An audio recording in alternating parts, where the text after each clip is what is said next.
So hello dear student, কেমন আছো? I hope প্রত্যেকে শুধু ভালো নয়, ভীষণ ভালো আছো। দেখো, একটা সরল সুদ কথা চ্যাপ্টার একটা অঙ্ক স্ক্রিনের উপর দেখা যাচ্ছে।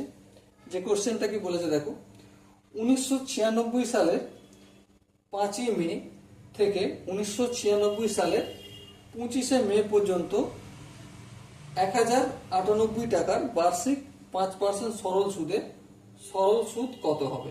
বেশ, খুব ইন্টারেস্টিং অঙ্ক, ভুলে করার একটু চান্স থাকে। প্রথমে হচ্ছে প্রিন্সিপাল কত, 1098 টাকা। বেশ, তারপর কি রেট অফ ইন্টারেস্ট কত, 5%, 5% বার্ষিক। ওকে, টি মিনস টাইম, টাইম কত, 25শে মে থেকে 5ই মে থেকে 25শে মে 1996 সালে, তাহলে কত দিন? 20 দিন। দেখো দিন আছে, কিন্তু এটা দিন রাখলে হবে না, কারণ সুদের হারটা কি বলেছে, 5% বার্ষিক। তাহলে এটাকেও আমাকে বছর নিয়ে যেতে হবে। হ্যাঁ, সব বছরে নিয়ে যেতে গেলে কি করতে হবে, 20 ডিভাইডেড বাই 365, এত বছর। কিন্তু এখানে একটু গোলমাল আছে। কি গোলমাল? নর্মাল বছরগুলোতে আমি 365 দিন পাই, কিন্তু 1996টা হিসাব করে দেখো 366 দিন হবে।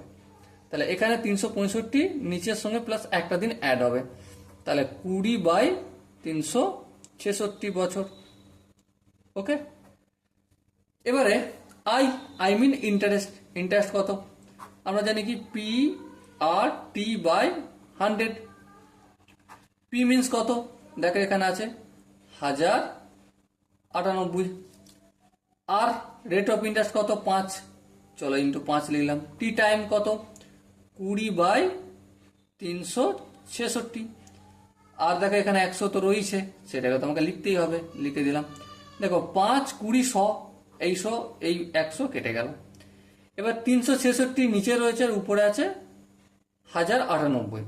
সো 1098 কে যদি আমি 366 দিয়ে ভাগ করি তো কত পাবো? 3 পাবো। ওকে, সো মাই ডিয়ার ওয়াটসন, এখানে যে 4টে অপশন আছে, প্রথম অপশন ছিল অপশন এ 5 টাকা, অপশন বি 7 টাকা, অপশন সি 3 টাকা, অপশন ডি ছিল 4 টাকা। সো এর মধ্যে option C is the right answer. Okay, দেখো এখানে ভুল করার একটা প্রবণতা থাকতে পারে। কোন জায়গায় আমি একটু বলে দিই। 20 দিন, তোমার মাথায় এটা থাকবে যে 5% বার্ষিক, মানে এটাকে বছরে কনভার্ট করতে হবে, তার মানে 365 দিয়ে ভাগ করে দিলেই হয়ে যায়।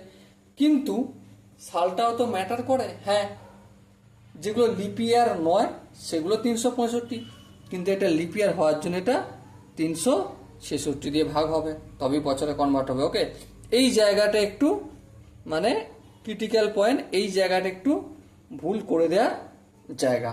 ওকে, সো ডিয়ার স্টুডেন্ট, আশা করি প্রতিটা স্টেপ বোঝা গেছে। যদি কোনো জায়গায় অসুবিধা থাকে তো ডেফিনেটলি কমেন্ট সেকশনে জানিও। ওকে, চলো দেখা হচ্ছে নেক্সট সেশনে। ততক্ষণ পর্যন্ত ভালো থেকো, সুস্থ থাকো এবং জয় হিন্দ।